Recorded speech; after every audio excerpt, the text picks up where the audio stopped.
Louder? Use a little more. Yeah, I guess officially we've got 4 more minutes until we start, but we'll just sit here in reverent silence.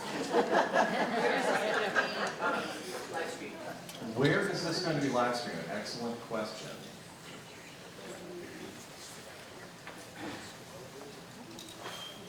I'm looking around. Pardon? On Facebook? Okay. It's on Facebook at Juneau for Democracy. It's a new Facebook page, but you should be able to find it. It should Google right up. Clearly I have a lot of answers up here. So should we go ahead and start? Feels like we've got a good number of people who are waiting for things to start. So let's go ahead and start. First of all, I'll reiterate what Jennifer just said. Thanks for being here. My name's Dave Noon. I got asked a few days ago if I'd be willing to moderate this, and since I get paid to talk for a living, I'm happy always to take that chance. In my ordinary life, I teach American history at the University of Southeast, Alaska Southeast. I am not a representative in any official way. That's just what I do. I do not speak for or against the university. I'm also a member of the school board. Some of you may have voted for me. Thanks, I think. As someone who comes from the university as well as from the school board, I'm pretty used to things being kind of uneasy and dramatic. Maybe not quite as chaotic as they are at the moment throughout the country, but in any case, as an elected official, I know that constituent outreach, constituent relations, that's a thing that elected officials do. It's a way for elected officials to do their job better. It's about accountability. It's about, meeting people. There's a social aspect to it. Lots of ways that elected officials can engage with their constituents. Town halls are a thing that a lot of elected officials do. For some reason, that's not a thing that Senator Sullivan does a lot of. I don't know quite what combination of reasons would be behind that. I know he's not averse to speaking in public. I've seen him speak. I've watched video. I know that it's not a paralytic shyness that keeps him from these things, but this is, something that has, if you've been following the news, I'm sure you have, a lot of elected officials around the country a little bit reluctant at the moment to engage in these kinds of events, and I can sort of understand why. It would be hard for me to frame my work if I were abdicating my work to someone else and allowing someone else or another branch of government to do that work instead of me. So it makes sense, but regardless. Folks asked Senator Sullivan through his office to participate, as folks have been asking around the state. He's back in Alaska. Those requests in Anchorage, Fairbanks, and elsewhere have been ignored or denied. So it seems that now the empty chair town hall is a genre of constituent relations in absentia. So that's what we're doing here. It kind of reminds me of the very ancient, now Michael Moore documentary, Roger and Me. Yeah. If you remember the cover of the VHS cassette back in the early 90s, there was an image of Moore with a microphone and an empty chair. So we're kind of doing that, although the chair next to me is not entirely empty. We do have, the specter of Sullivan here, courtesy of our favorite, one of our favorite local artists, Pat Race, who put this together quite helpfully.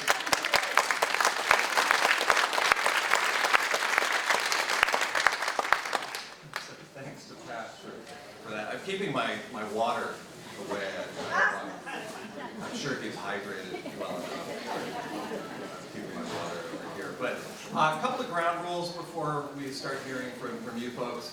As Jennifer mentioned, we do have a capacity of 120. Someone else is going to be counting that. We you've got exits, you know how you came in. If something really weird happens, that's how you're going to go out as an emergency measure. We do have a couple restrooms in the back there.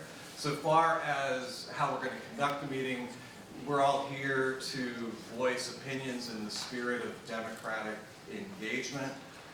Let's remember that the public sphere is diverse and that inclusion of all voices is of good democratic value. And equity is also a great thing. We aren't afraid of these words. There's no reason to be fearful of diversity, equity, and inclusion. Here, here. And,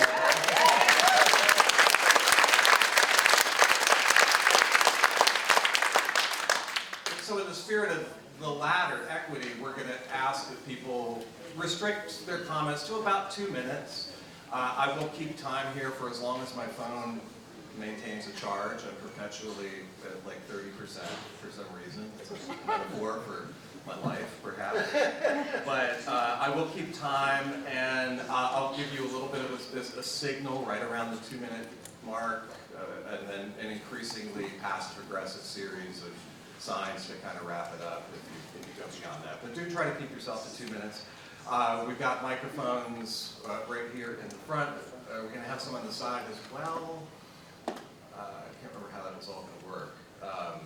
But in any case, so folks who would like to speak, we've got a microphone over here that Aaron, I guess, is going to, or am I going to pass this one off? You're going to pass them. I'm going to pass this one up. All right, we're passing this one up. I'll put this right here, and if folks want to speak. We got this one right here. Oh, we do have that one right there. Okay. We are quite ad hoc today. Yes.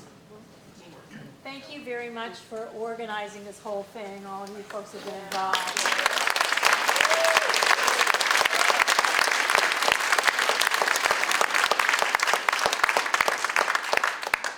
Maybe we want to hear from the senator first.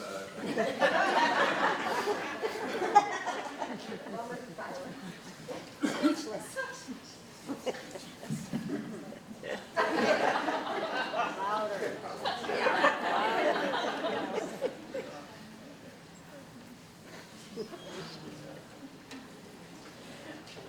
Someone's going to break the ice here. Are we asking our question? Oh, here we go.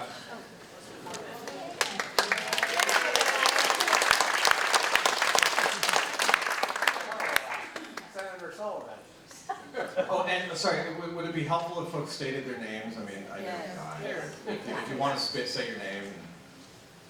My name is Guy Archibald, and I work for the Southeast Alaska Indigenous Transboundary Commission. We got a BIA grant to run a fish consumption survey to measure the amount of fish people actually eat. Because you may not know this, but Alaska bases the water quality criteria for bioaccumulative pollutants partially based on the amount of fish that you eat. They estimate that people in Alaska eat 6.5 grams of fish a day. That's less than a bite. If you eat 6.5 grams of fish a day, you eat a piece of fish less than the size of a deck of cards a month. So our water quality criteria are not protective of our residents that eat a lot of fish. So my grant was suspended. It's 3 jobs. 3 jobs in the community of Wrangell, plus $10,000 worth of incentives for people that take the survey for groceries, fuel, and other things in Wrangell, Alaska. It's a big thing. I contacted your office, and I got a form letter back saying that I must explain to the senator why my fish consumption survey aligns with the presidential order to benefit the nation and directs agencies to rescind, revoke, revise, amend, defer, or grant exemptions to any all regulations, orders, guidance, documents, policies, or any similar actions that burden Alaska. I would like the senator to explain to me why having data that the state of Alaska has actually requested to produce protective water quality criteria to protect the health of our citizens is burdening Alaska. And maybe the senator should also, and I'm sure I'll need to talk to anybody here, understand that the power of the purse is his power, that the separation of the state, the executive cannot not spend money that was allocated by Congress. There's been 3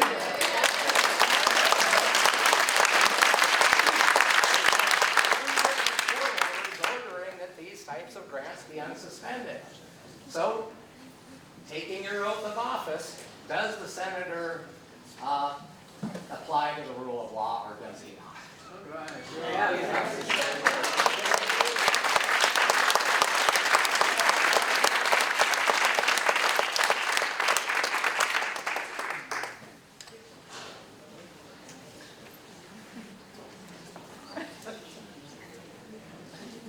My name's Luann McVeigh, and I'm a retired teacher.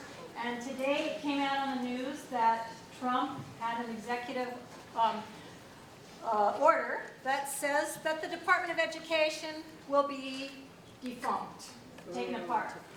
I really object to this because as a person who was a Title I teacher for 20 out of my 30 teaching years, I know that all of that federal money, Title I money, goes to kids who need it, kids who have not the same kind of advantages as many kids do in public schools and who definitely do not have the advantages of kids in private schools.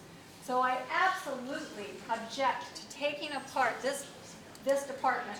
You can't parcel out those different pieces of money to different departments and have it do the same function as what has been done by the Department of Education. Teachers appreciate the Department of Education because it helps the students that they work with. It helps secondary students as well as the little kids. So I totally object to that happening, and I really want the senator to take a stand in favor of our public schools.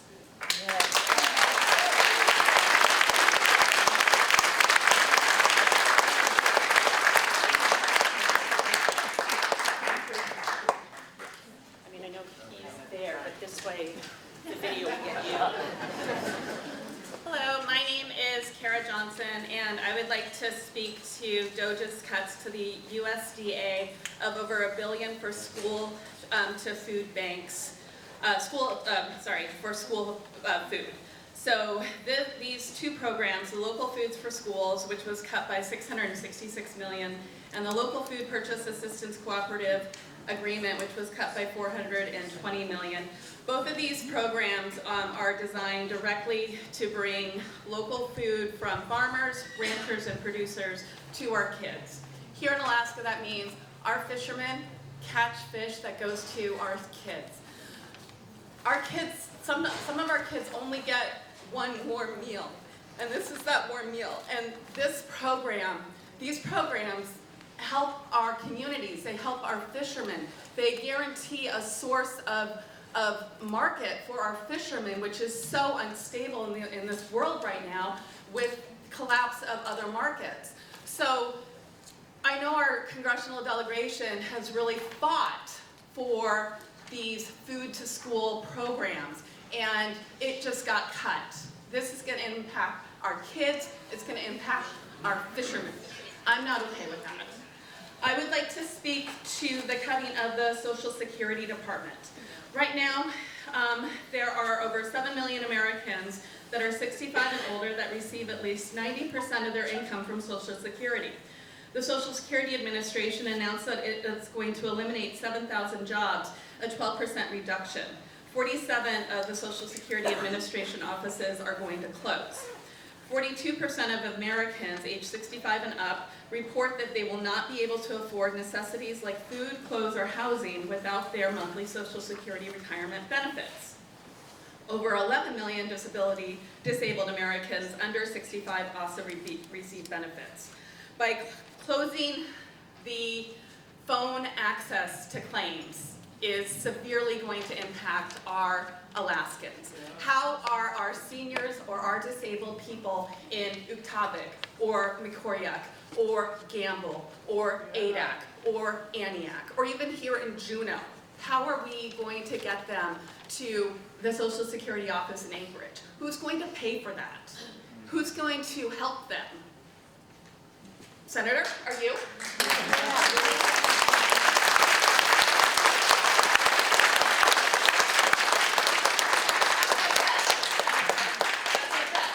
I would like you to speak to the cuts to the Veterans Association. Over 83,000 people are being cut. 17% of the VA is being cut. How are you? Are you going to keep your job, Senator, Mr. Vett? This is severely impacting our most treasured people. How is this okay? There's a higher percentage of vets in the workforce, in the federal workforce. Over half of them are disabled. All of them have been targeted. Every single one of them. Why are you not standing up for them? Yeah.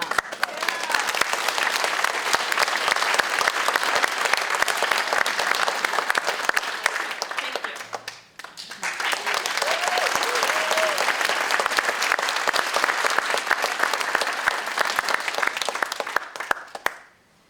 Senator, my name is Michelle Hale. I have one very simple question. At what point on the scale, as we surge toward autocracy, will you call it, or are you just going to go all the way there?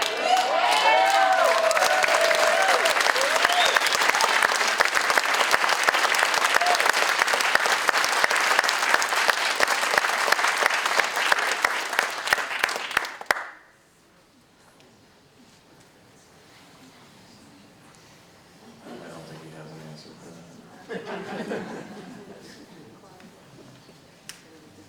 I'd like to echo some of the concerns specifically about the cuts to the VA, and just to highlight the impact that this is having on Alaskans. Alaska hosts the highest number of veterans per capita of any state in the U.S. 11% of Alaskans are veterans, compared to 6% on average. Many veterans came to Alaska to be able to seek the solace of nature and to be able to access those services. The access to VA services is a part of the calculus for many veterans before they start to serve. This is completely unacceptable. Another key piece is around education. Currently, 12% of adult Alaskans cannot read. That is insane. At a national level, 21% of Americans can't read. That is the highest level since before the Civil War. Let that sink in. Is that where you're trying to send us? Back to the Civil War? Yeah. What are you doing? And I would also like to highlight that as a young person here in Juneau, I've called several dozen times to your office, and I've never received any follow-up, any feedback. Who do you think you work for?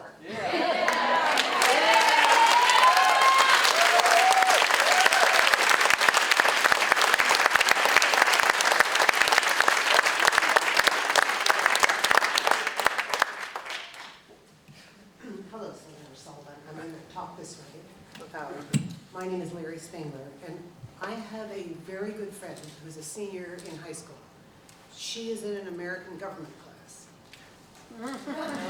Wow. And once a week, they analyze news stories, and they're learning about separation of powers, executive, judicial, and the legislative branches. And it doesn't compute. So Senator Sullivan, I'd like to know what you would say if you would go into the American government classes in Alaska, throughout Alaska, and explain to them how what's happening matches what they're learning about how it's supposed to work. Thank you. Yeah.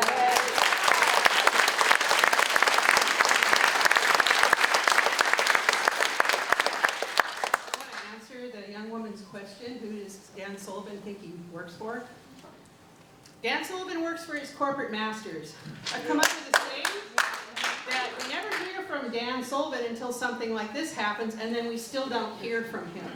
He spent all last year talking about his allegiance to Trump. And that's where we're at, folks. It's time to replace Dan Sullivan and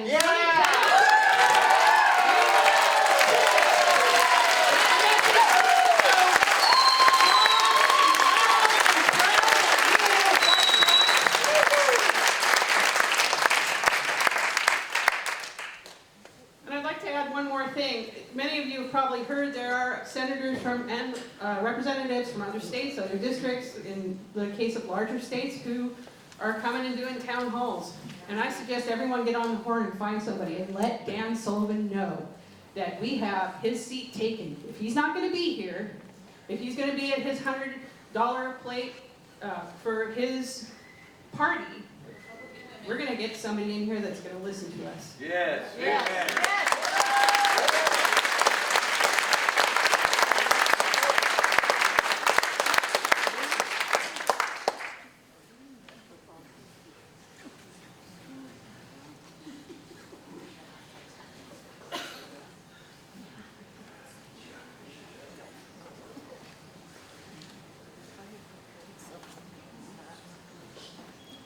Hi everyone, my name is Griffin Plush.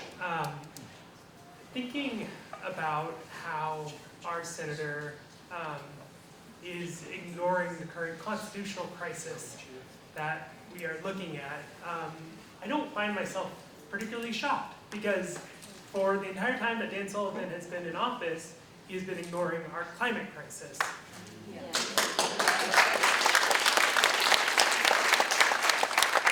Dan Sullivan, Senator Sullivan, you are someone who uses dehumanizing rhetoric against environmentalists and against anyone who disagrees with your opinions, with your party's platform. You ignore basic science about what is happening to Alaskans, because Alaskans are not only the victims of climate change in a lot of senses and on the front line of climate impact, right? We see it here with Mendenhall Glacier. We all know that in our community. But we are also perpetrators and being made further perpetrators, importantly, by Dan Sullivan and by Trump, with the gas line that is being pushed and being used to justify all of the other things that the Trump administration is doing. Dan Sullivan today in his speech for the legislature kept coming back to, oh, but we're going to get a gas line, we're going to get a gas line. This is a thing that has not been built for decades, that, you know, just if we build another gas line, we can ignore all of our problems. That is not the case, and importantly, that is not the case for the climate. If we continue to use fossil fuels as we've been doing, we will continue to see worse impacts from climate change. And people like Dan Sullivan think they can hide behind rhetoric from the forces of nature, but that is not true. He is locking us into further warming for the sake of his own political power, right? And for the political power of his party. That is not true.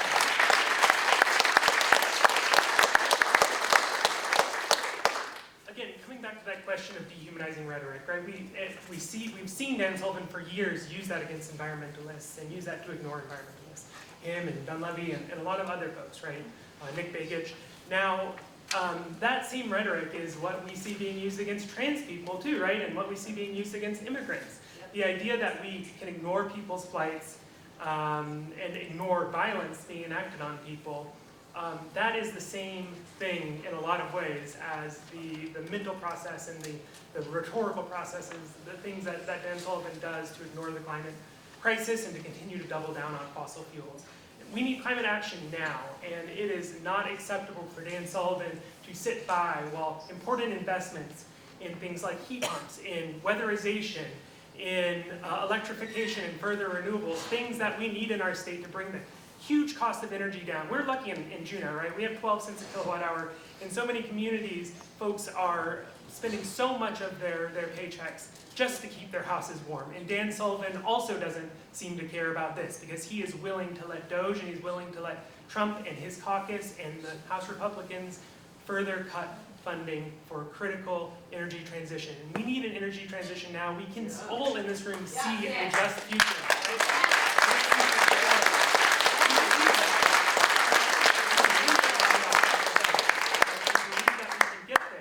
Dan Sullivan ignores our voices and ignores that potential and ignores that vision, ignores basic human values and basic principles of democracy. So thank you.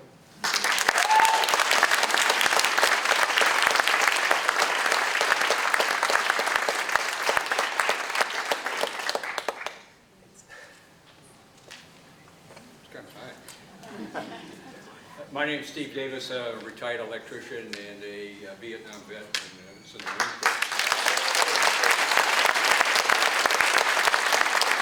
What I have here is a petition to demand of Senator Sullivan that he supports Ukraine. He came up with very, very strong statements on the initial invasion, but he has kind of slip-slided away since the Orange Man came to power.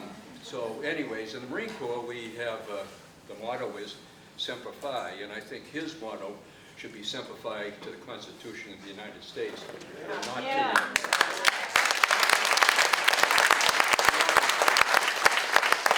Also, I'm of Irish descent, and I imagine there's always people of Irish descent. I believe you are, Mr. Sullivan. I believe. How would he like it if England, who had dominated Ireland for 700 years, decided to retake Ireland? Yeah. Well, they'd have a hell of a time doing it, I tell you that. It's the same thing, but you know, so it's a... the U.S., Alaska, Canada. Yeah. So anyways, this is a great crowd here, and we're for democracy, and we're for saving our democracy, and I'm just thrilled that everybody's here. Thank you.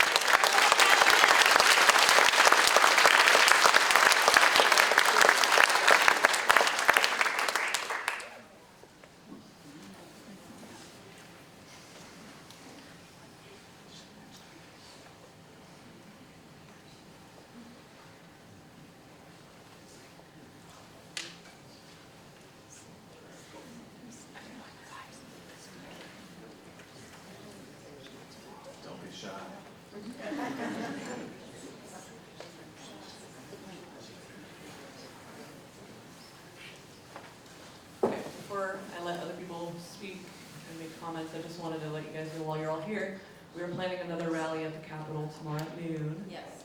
So if you guys want to be there, we're also going to have a space at the Sea Alaska Plaza where we're going to have some petitions and stuff you can sign. So yeah, hopefully we'll see you all there. Time.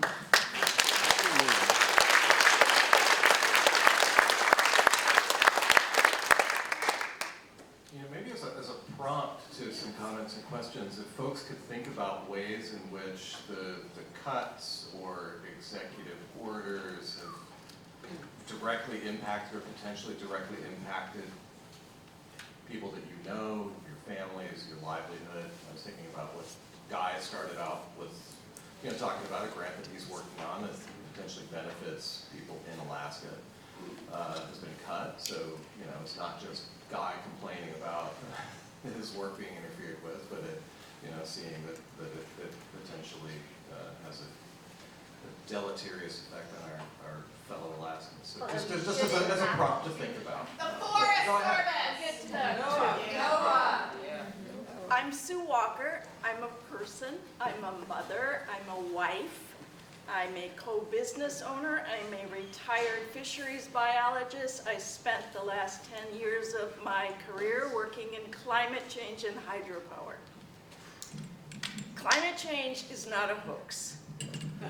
I was approached by the hydropower industries in Southeast Alaska saying we just planned, funded, and built a hydropower project and it's not working. What's going on?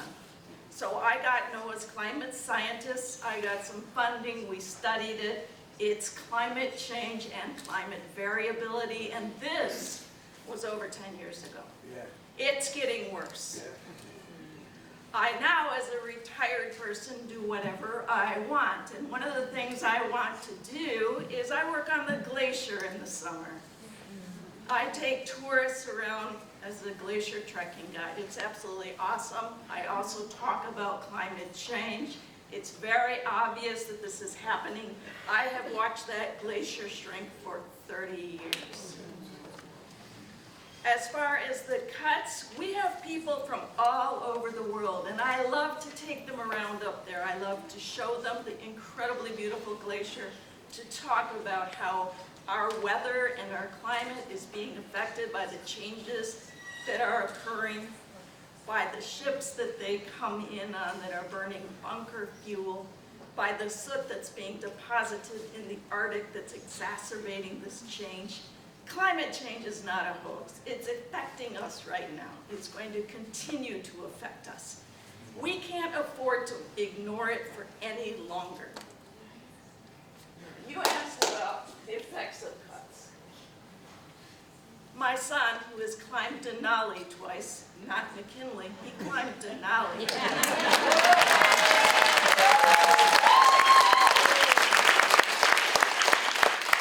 After attending UAS here in Juneau and earning his bachelor's degree in environmental studies, he was hired last year as a backcountry wilderness ranger. He was on a chairlift at Eagle Crest when he got a text from his boss telling him he was fired for performance.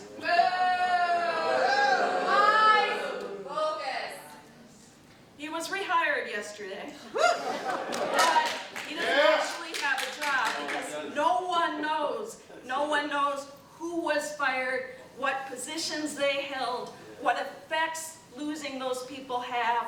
If their positions are offered back, are they even going to take them? Because are they going to be fired in 45 days? We're supposed to be nice here, but let me just use the word. This is absolute bullshit. And we are...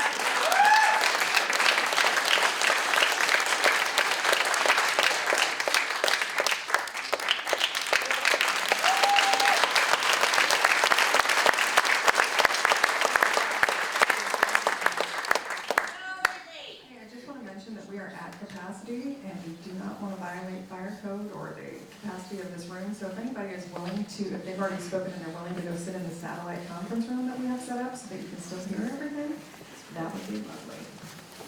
Just about 10 people, we're not very far.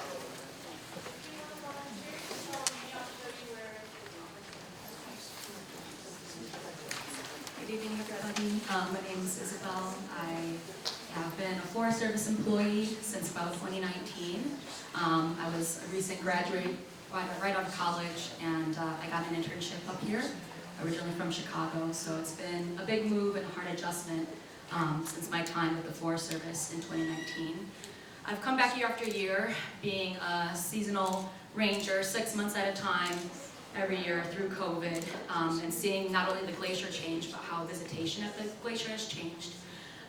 My first year there, we had about 775,000 people that came to see not only the glacier, the beautiful landscape, the wildlife, the people, the culture. We have a perfect stage to really reach a global audience on what climate change means for ourselves now and our future generations. My last year at the Forest Service is probably going to be this past summer. I didn't know it was going to be my last year, but like a lot of folks, I got fired in the middle of February, just a couple days before I was supposed to go back. Every summer I've spent up at the glacier and left family behind, left friends behind, and went through a lot working for that agency. I always wanted to be the good in the government. I wanted to stand up for my own personal values and make sure that we held people who hold positions like you accountable to make sure that you're serving us, just as I consider myself a public servant. So I really don't know what else to say aside from that. My heart breaks for the community here, all the knowledge that is going to be lost out at the visitor center from folks like myself who put a lot of time and dedication into sharing what we know with the world. So yeah, I hope us as locals can go out there and enjoy it in the meantime. And yeah, thank you so much for your time.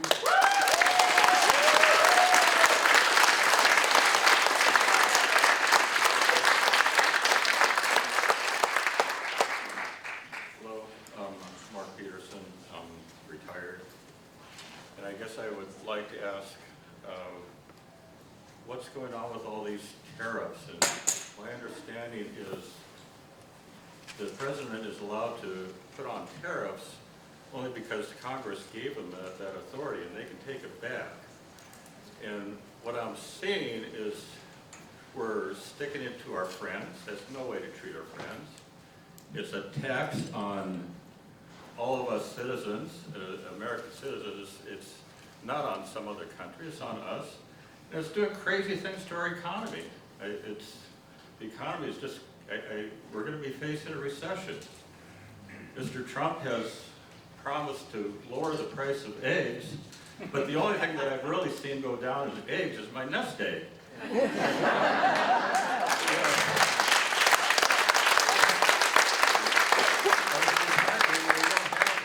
won't have a chance for that to recover. So, yeah, put a stop to this craziness of the economy.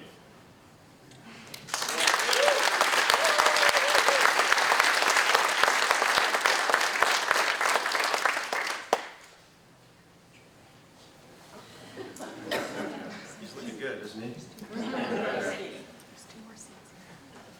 Hi, Senator Sullivan. Andy Romanoff, Executive Director of Alaska Heat Smart.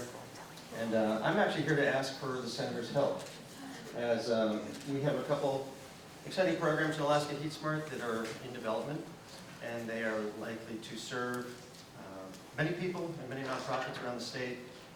Funding for these two programs has been cut, well not cut, frozen once, thawed once, frozen again, and is now open, but we have no idea when or if this funding will survive or if it will go away. One of these programs stands to serve 6,000 different families across the region, from Ketchikan to Kodiak, helping to install heat pumps in homes.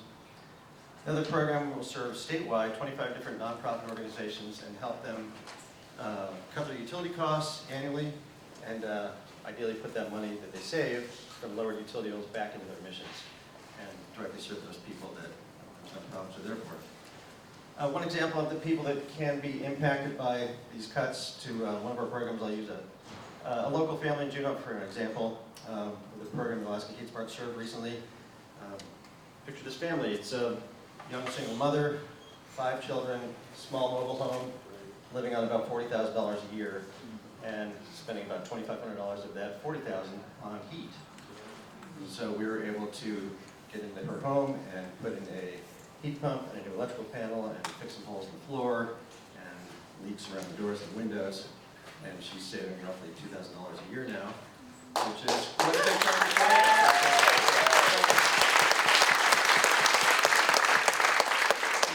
These are the families, these are the types of people that are likely to lose, across the region, across the coast, across Alaska.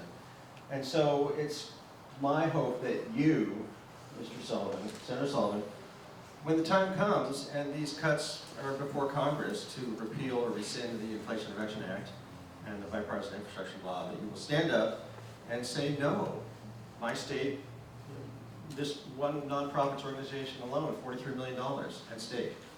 And so we're just one of many around the state, around the country, looking to lose, homeowners looking to lose, contractors looking to lose, and workforces, communities.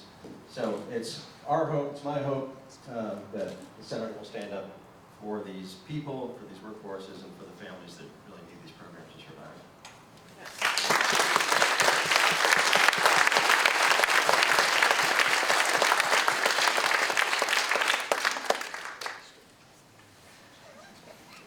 Oh, all right, I got it.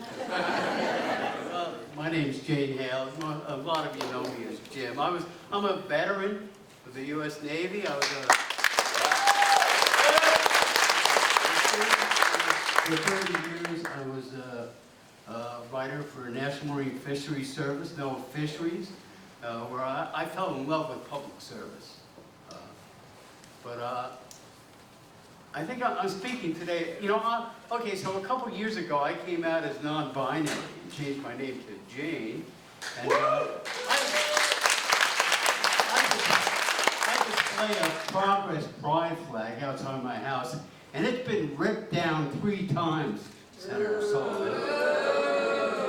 And each time I put up a bigger flag. So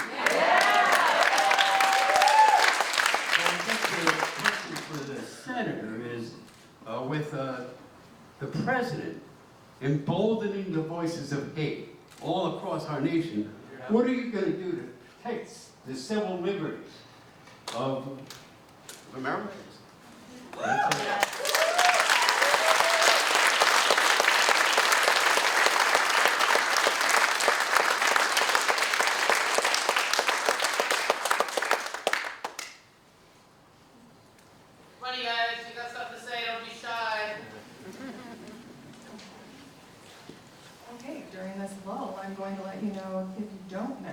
the state of Alaska is currently suing the government to take away the Section 504, which currently protects all disabilities. Makes it so that if you receive any government funding, you are required to have for people with disabilities. They are suing the government along with 17 other states to totally get rid of these protections, deeming it unconstitutional.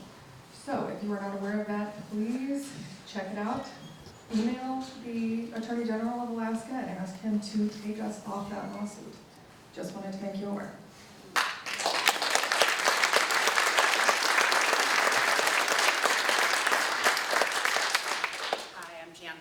Live downtown. I'm going to build on Michelle Hale's question. How far, Senator Sullivan, does it have to get towards autocracy before you develop half the backbone we're seeing out of Senator Lisa Murkowski?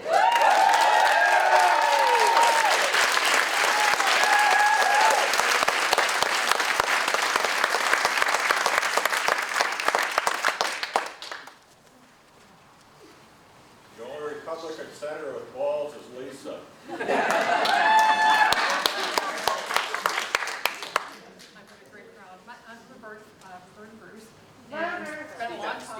Spent a long time at the Department of Fish and Game, but prior to that, well, just wandered up to Alaska, and here I am. So I'm surprised that Senator Sullivan is here tonight. I've written to him twice, and I've written to Lisa Murkowski twice, and I got 2 foreign letters back from Senator Sullivan. But the last thing I wrote to all 3 of them was, never in my near 70 years did I ever expect that I would be having to worry about losing the country the only country we all know. So I think it's hard for us to sit there and look at all the things that are happening and think, oh, next president, we'll just go back. No, we cannot. We can't just stand by and think that this is all just going to pass. He hasn't changed that. But I also asked them, why on earth do they think that Canada would want to become the 51st? Why would they want to lose public education, healthcare, science and research, and all the things that we used to have that excited the other countries in the world, the other people that came here to get a higher education, and now they're being, 2 people this week have been removed, one from France, excuse my little bit of nervousness, but one from France and one from Germany, I believe. They're both either doctorate students, and their passports or their visa papers or whatever are threatened to be taken from them. So if they're starting to take people from a country that our president likes, an all-white population, for example, then we really have some problems and some concerns that we need to just be on the lookout for. I have been watching him for way too long. I try to get my Qigong breathing exercises done every day, so I'm not totally just ready to crash and burn.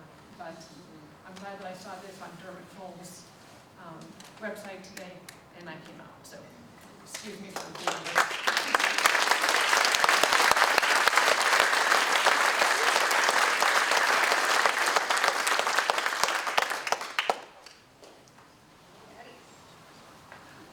Hi y'all, I'm a little taller.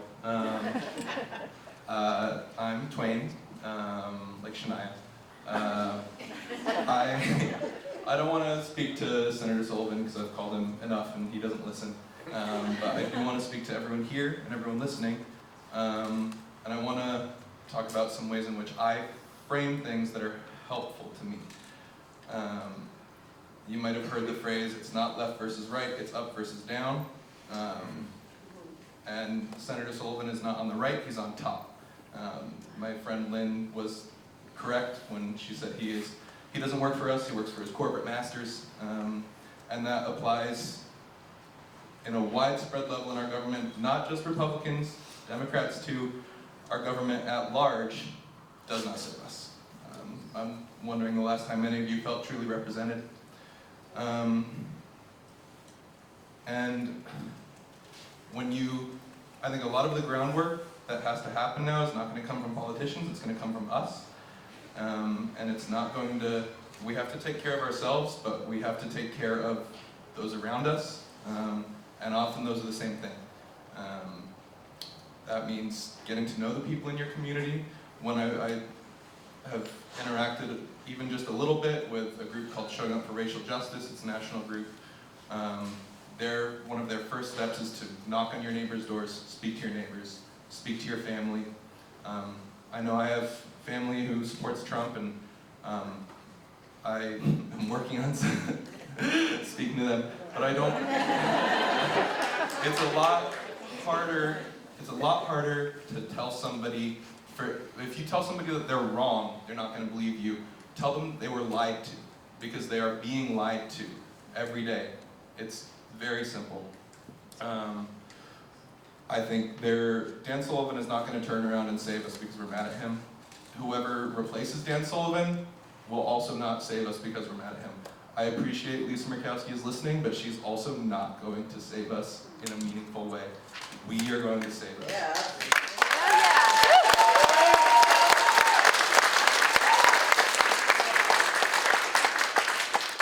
So, if I can encourage you to do anything, it's to look at those around you and think of how you can help, think of what skills you have that you can bring to those around you.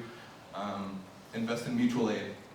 Something you might hear from a lot of people in my generation is that mutual aid is the way forward, and that's not charity, that means showing up for each other. A local group in Southeast Alaska is Smokehouse Collective. A friend of mine let me know about them, but they're working on food security. A lot of the things we've talked about, food security, fish, and supporting people who need food security along with, look them up, they're great. Yeah, take care of each other. Thanks.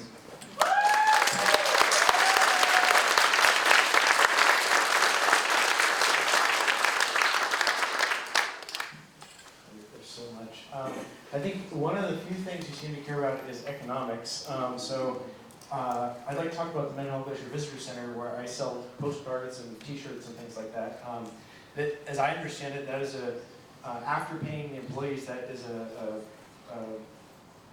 building that makes $1 million a year for the federal government. So it's profitable and it's productive. And to just come in and cut all those employees and get rid of kind of a mainstay of Juneau tourism feels like like folly. And I don't understand why you haven't done more to help the people who work there and to help the people that rely on that. One of the beautiful things about the Visitor Center is that it is run by a local nonprofit that provides outdoor programming for children. And they make a bunch of money to provide programs for kids in this community. And so, I think that that's something that I'd love to see you take notice of. The other thing, you were an attorney general. You're a lawyer, and you appointed a guy named Joshua Kindred to a federal judge to sit up here in Alaska. Anyone know Joshua Kindred? Yeah. So this is a guy who abused his power, who sexually harassed subordinate employees, and who has resigned in shame and is possibly going to be held accountable. Dan Sullivan spoke glowingly of him in Congress, and Dan Sullivan worked with him as an AG and endorsed him, even though he was one of the last picks by the Alaska Bar Association for that position. He was young and he was Republican, and they put him in that position because they wanted a judge that was going to sit there forever and make bad decisions. And so I would really prefer that going forward, you stay away from the decision-making process involving our judges. You confirmed Hegseth, you supported Trump. You seem to condone people who have a history of violence against women, and I think that's a terrible thing, and I disrespect you.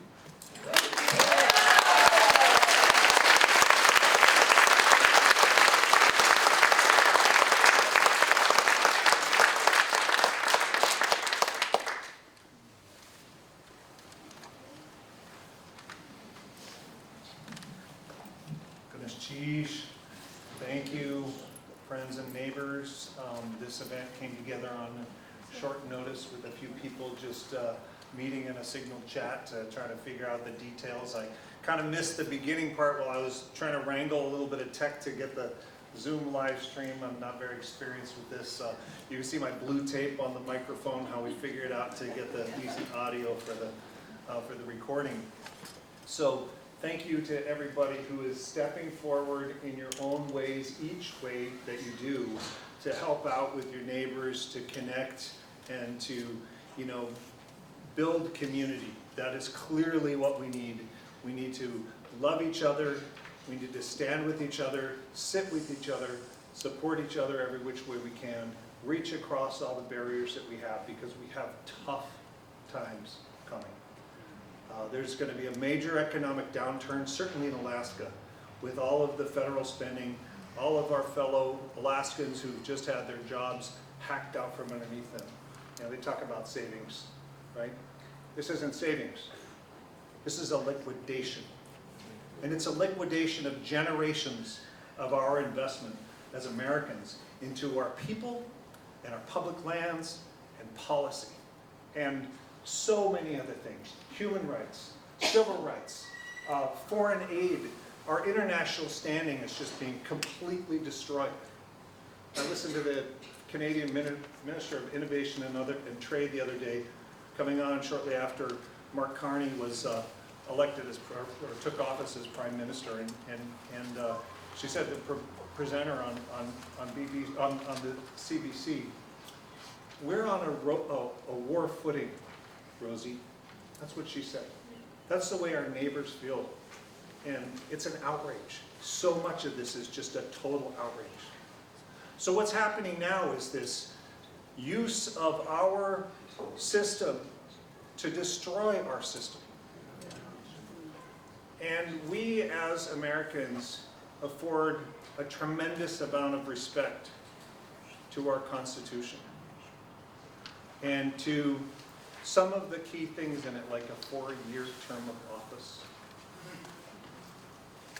And I want us to think about that in the context of the current situation, where the Supreme Court has given Donald Trump authority to break the law, where the legislature, our Congress, cannot act,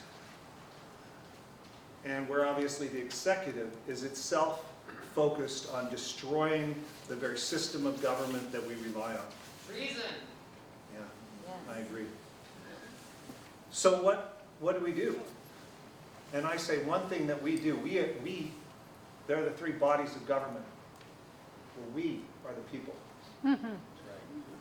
And what we need to do is to withdraw our respect for the 4-year term of government for this group of thugs and felons who are bent on destroying our government. That 4-year respect, that 4-year term, it's for people we don't agree with. It's for people we don't like. It's for people who are in office, who are doing things that we think really suck, but are not out to destroy our system of government. So I'm using a hashtag on social media, no more years, to open this kind of conversation so that we can talk to each other, because we withdraw our support for 4 years of this, which wouldn't end in 4 years by the time that they've destroyed our system of government so much. We withdraw our support. That's my thought for you today. And I missed the beginning. I'm sorry, I missed the beginning, and I don't know, because I was so involved in tech, that I missed whether we did a land acknowledgement. And I just want to recognize that we are here on the traditional and unceded lands of the Occoquan people with the neighboring Takuquan people. It's Tlingit country. I had the great good fortune of growing up here. We thank you, Occoquan, for the ability to be here today on your land, and we hope that we're able to be good reciprocal residents of this place.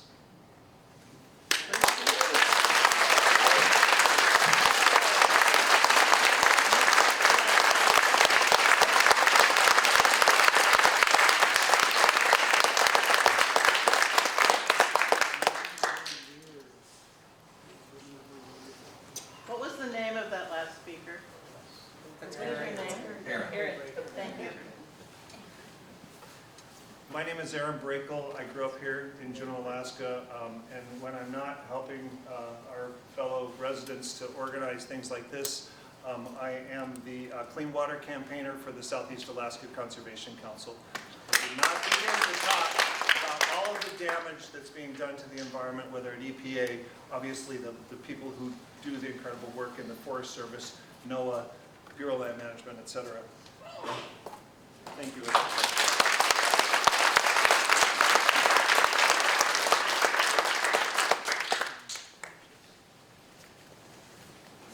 Hi, my name is Hillary. I grew up in Petersburg, so I was raised Quaker, and so the belief that all people are created equal is a tenet that I have believed my whole life. I also thought it was a tenet of America, that all people are created equal, and the weaponized dehumanization that I'm seeing is terrifying me.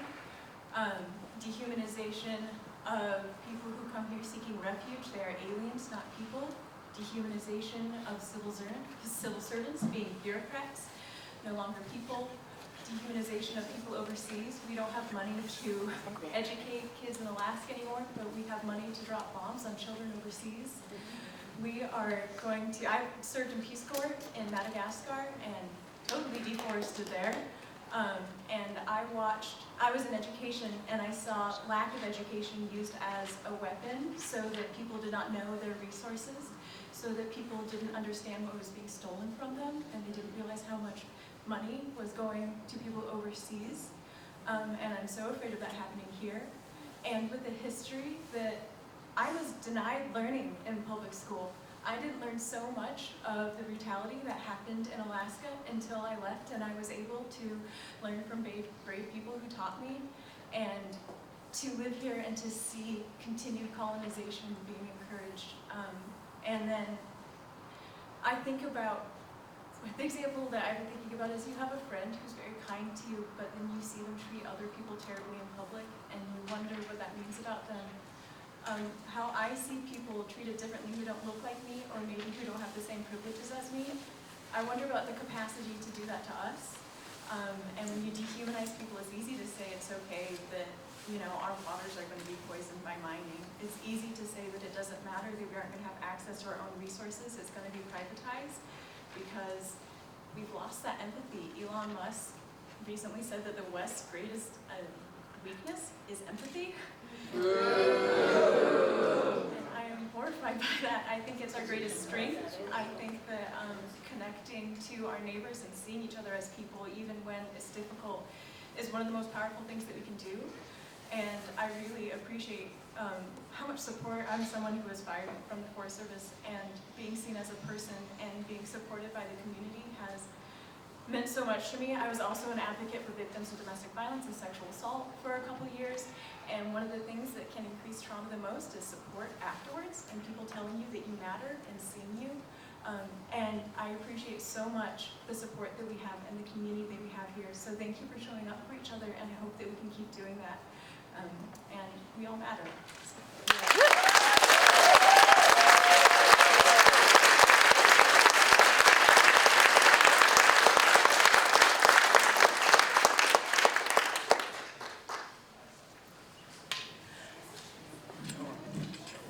My name is Lori Craig, and I want to defend Izzy and Hillary and thank them not only for their service at the Mendenhall Glacier, where I worked for 14 years, but for having the bravery to come forward when their livelihoods were very challenged and this was all really scary. I look out at your faces, and I have seen most of you on the platforms where we looked at the bears. And the only reason the bears were calm and we could watch them was because of rangers like Izzy and Hillary, and I'm happy to say I work on the street.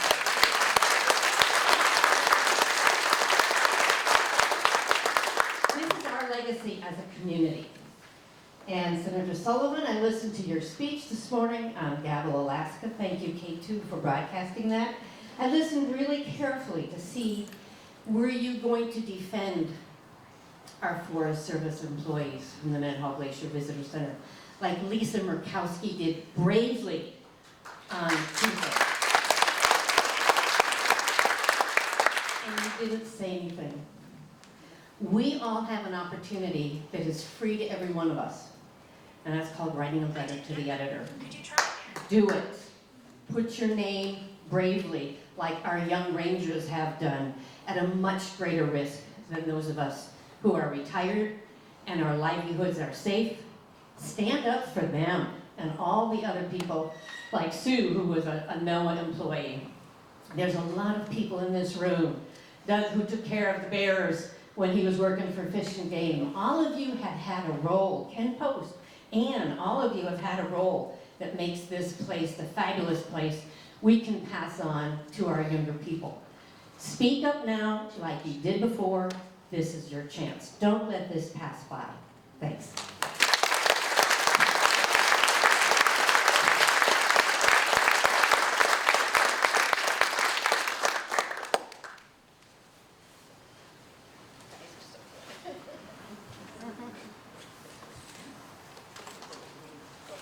Hi, Senator.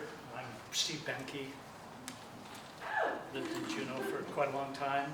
I have a pretty simple question. Why are you going along with the Trump administration taking over your job?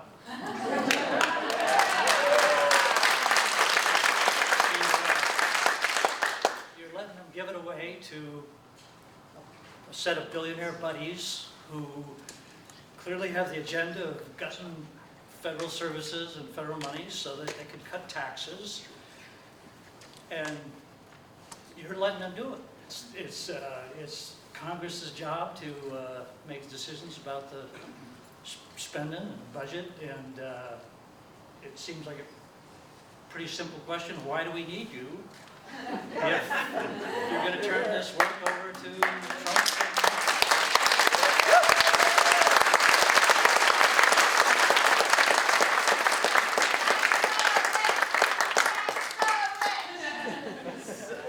Public speaking isn't everybody's thing, but there are these papers that are forms for you to fill out that you can write your comments to Senator Dan. So I brought pens, and there's a basket in the back on the table. So I'll just leave these up here. And there's more in the back. There's pens here. Come grab it, pass it around, or come speak. Everybody wants to hear what you're going to say.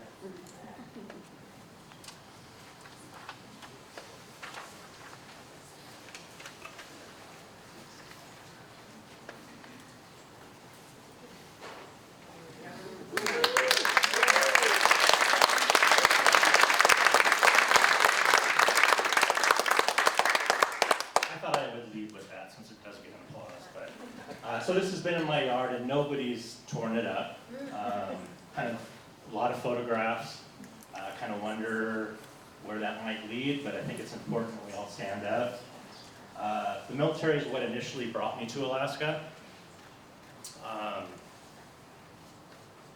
So many years ago, didn't have money for college, introduced me to the state of Alaska, been here since, raised a family. I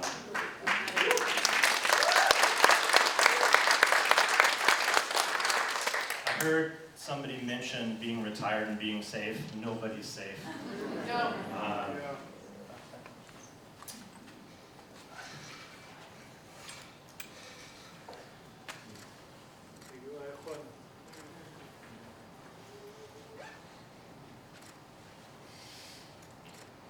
Thank you for your service.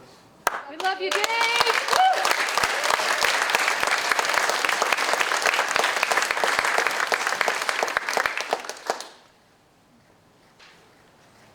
So, I've been dealing with the Medicaid process. I don't know how many of you have started that process, or maybe for a loved one. It's extremely hard right now, and with the proposed cuts to those safety nets. I don't know what's going to happen to these people. Our loved ones who rely on these, that paid their whole lives into these systems, Social Security, Medicare.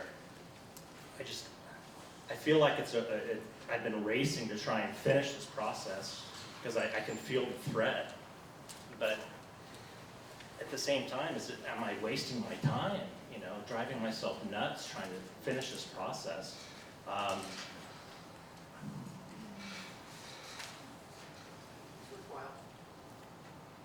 don't know how many of you lost parents to COVID, but we did. And bringing my mom up just prior to COVID,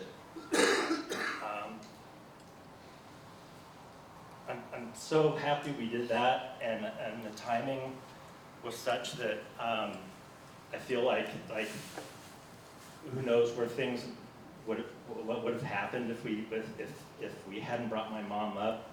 She's from San Diego, lived there her whole life, so the transition was pretty rough.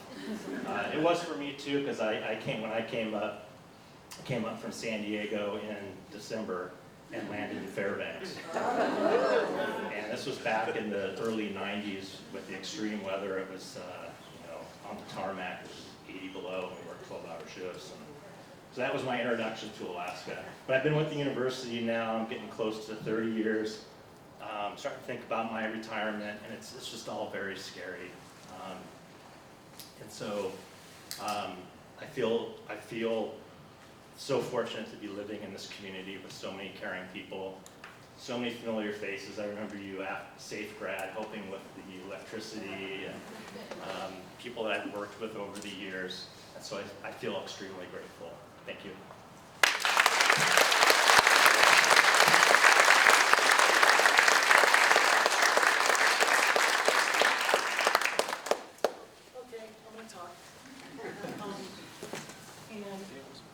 Senator Sullivan, I let you know that today I went to my federal credit union and took out all my money because I'm not going to tell you where I put it.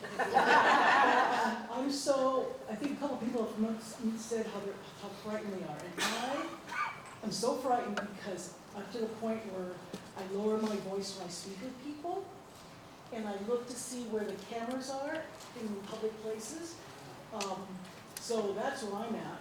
And I just want to say one more thing. I read when you call this whole Elon Musk a chainsaw brilliant. Okay, so I want to know what's so brilliant about taking food off of people's tables because they've been fired for whatever reason. When the Orange Jesus told us that we were going to have a golden age like no other. What the heck?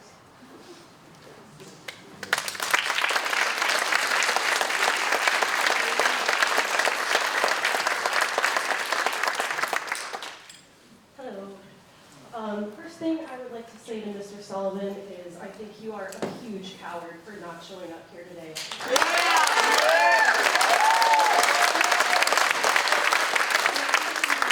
And listen to us is just so disappointing, so you're a small man. Moving on though, I am one of your local veterinarians. I'm also a very proud member of the LGBTQ community. I'm also Ukrainian.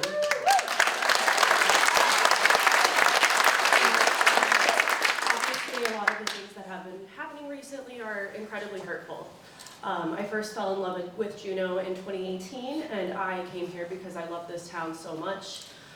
From the parks to the wonderful people here, I felt really welcomed here.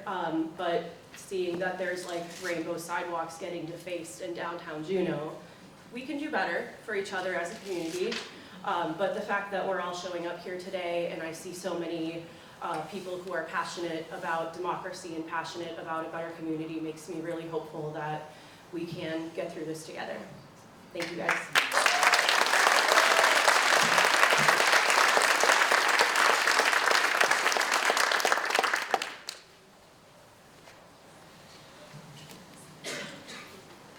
Hi, my name is Jody Totten. I'm a local physician. Senator Sullivan, Hitler was elected too. Trump is clearly following an authoritarian playbook. He's limiting the free press, he's silencing the intellectuals and higher education and scientists. He's threatening, jailing, and firing those that oppose him. It's no secret that Trump admires Hitler. Trump wants us scared. He wants us quiet. I'm sorry, Senator Sullivan, that you were too scared to show up here today. Too afraid to listen to what your constituents might actually ask of you in your role, in your elected role in our democracy. But I'm inspired to see our community coming together like this. Because this gathering here of these people represents the people who are not afraid to stand up and say that this is wrong. Who are not going to stand by as Trump dismantles our democracy, like you are. We will not be silent. Senator Sullivan, it's not too late for you to stand up too.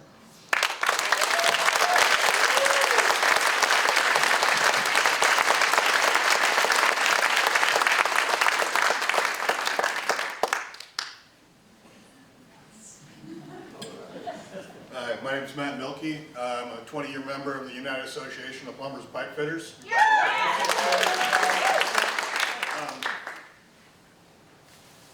Dan, you're a piece of shit. We're wanting the National Labor Relations Board to be stripped of its ability to protect workers' rights. When that happened in the past, before we had organizations and government agencies to protect the rights of workers, we banded together. The working class stood up against the ruling class, and we fought. And our American citizens and foreign nationals, people who came here to work, died fighting that fight for us to have the protections that we have today, the rights that we have today. The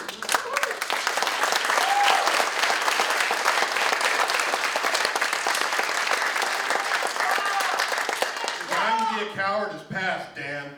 Stand up for us before we come for you. And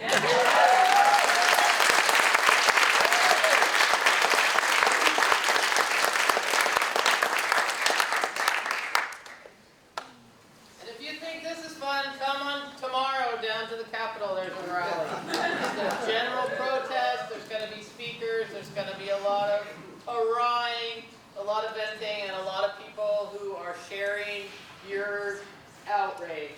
Right there. 12 o'clock. 12 o'clock tomorrow, the 21st.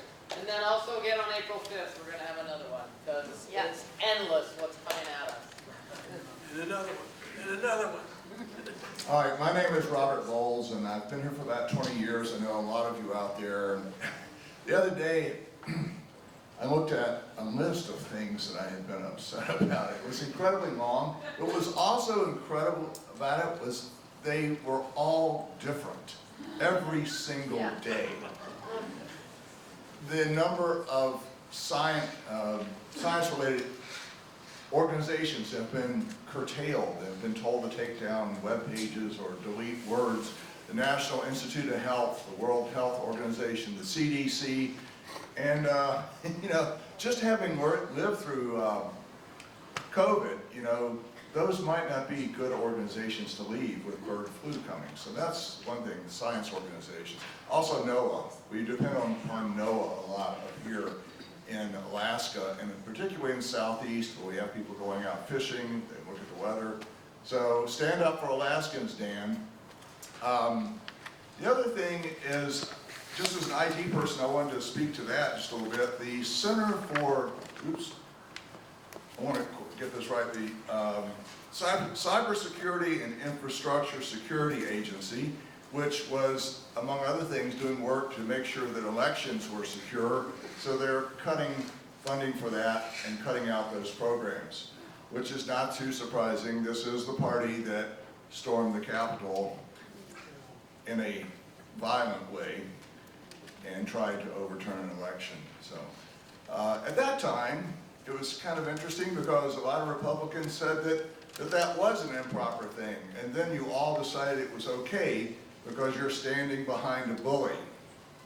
Well, Dan, I want to tell you, I listened to your speech to the House of Representatives here in Juneau, but I don't know that you'll listen to us, but I hope you will.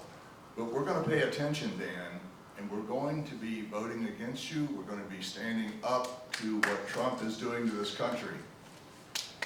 And I don't know if I should tell this story or not, but I'm going to.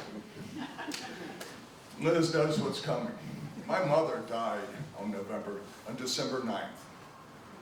We went down to Atlanta. She was in hospice. She wasn't speaking. Her eyes weren't open. And we sat there for night after night. We sang to her, we talked to her, she never said a word. Until exhausted, I looked at Liz and I said, at least my mom won't have to live through Trump being president. She made a noise, she went, ugh! That was the first time in 2 days she had made any noise. I knew she could hear me then, and she could not only hear but understand, and she was really hard at hearing.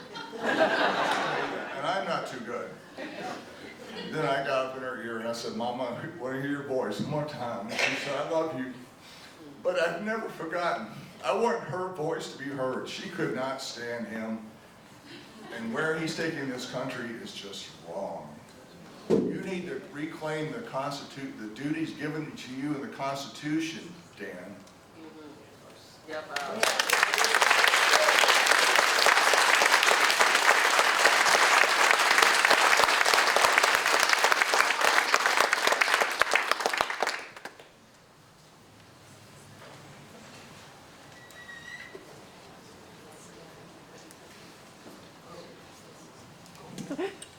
Hi, I'm Cheryl Weinberg, and I'm a cancer survivor.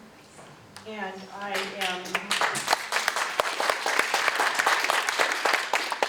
I'm 13 years out with no evidence of disease. Yes. And I'm happy to say that research informed the treatment plan that allows me to stand here today. I have friends and colleagues that are participating in clinical trials and making good progress or alive today because of that. So Senator Sullivan, there's a really good chance you're a family of 4, at least one of your family members will have cancer. What are you doing to promote research? We've been a beacon of light in the world, and now many types of research have been paused or discontinued, or their funding has been cut. What are you going to do? You're saving yourself by promoting research.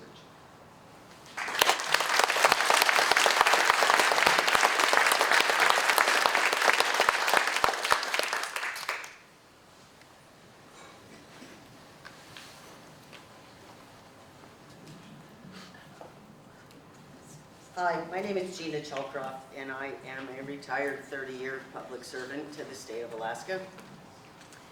And I am very concerned about my money and the stupid, ridiculous tariffs. And you know that Congress is actually tasked with taking care of that. But little Mikey Johnson, Speaker of the House, is too scared to let a vote happen. The Democrats tried.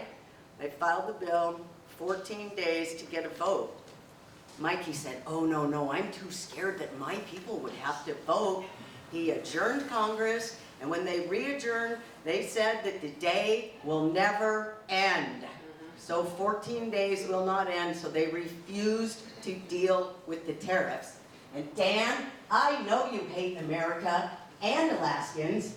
Pam Bondi, Kash Patel, Tulsi Gabbard, Pete Hegseth, RFK Jr., the worst of the worst of the worst.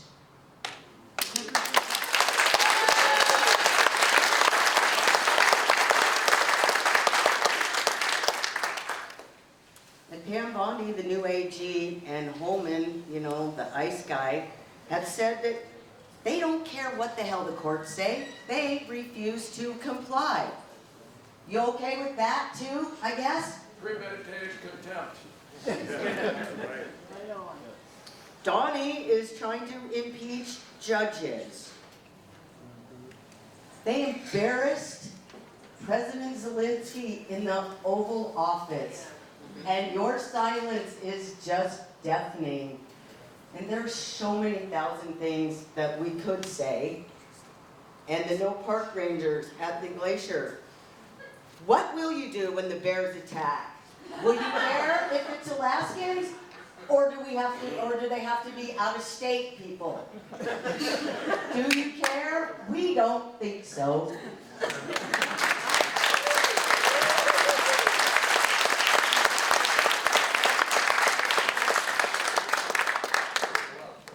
On that last point, I'd like to point out that they have made a very public paper trail of neglect. So when someone gets attacked by a bear, they have all the ammunition they need to sue the government.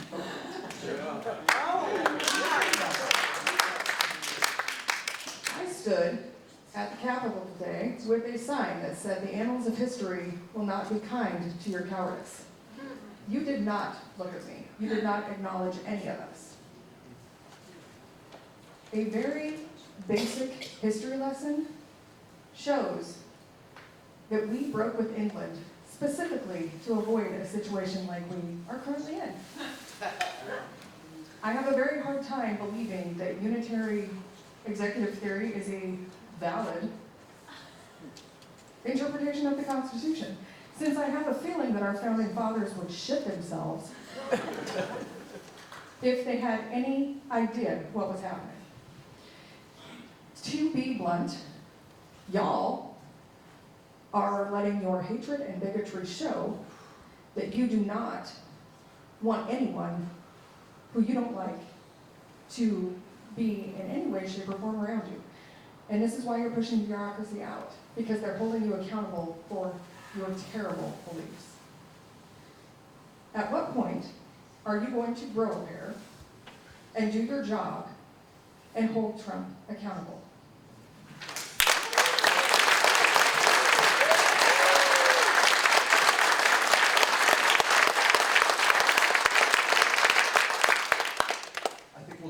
This will be the last one. Yeah. We do have to be out of here. I'll be quick. Yeah, no worries. I'm Amy, I'm Canadian. And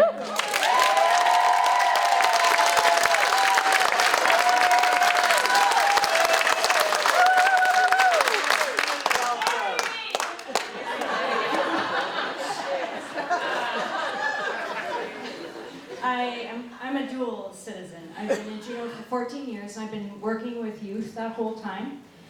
And I've seen countless young people leave our state because they can't afford to live here.